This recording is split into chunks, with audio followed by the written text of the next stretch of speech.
लाहौर की एहतसाब अदालत ने पैरागॉन केस में ख्वाजा बरादरान की वरीयत की दरख्वास्तों पर फैसला सुना दिया। अदालत ने ख्वाजा साद रफीक और ख्वाजा सलमान रफीक के खिलाफ रेफरेंस नैब तरमीम के तहत वापस भिजवा दिया है। इस पर हम बात करते हैं डॉन न्यूज़ के रिपोर्टर राना बिलाल से। राना बिलाल, बताइएगा आज अदालत में क्या कुछ हुआ?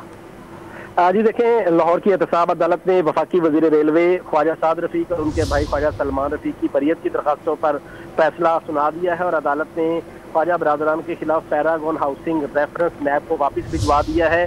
अदालत ने नैब तरमीम के तहत रेफरेंस चेयरमैन नैब को वापस भिजवाया है और ये करार दिया है कि ख्वाजा साद रफीक और सलमान रफीक की बरीयत की दरखास्तों पर भी अभी कोई फाइंडिंग नहीं दी। अदालत को नई तरमीम के तहत इस केस पर समाज का इख्तियार नहीं है, इसलिए ये रेफरेंस जो है वो चेयरमैन नैब को वापस अरसाल किया जा रहा है। ख्वाजा बरादरान की जानिब से उनके वकील अमजद परवेज अदालत में पेश हुए थे और उनकी जानिब से रेफरेंस नैब को वापस भिजवा दिया गया है। राना बिलाल, आपका बहुत शुक्रिया।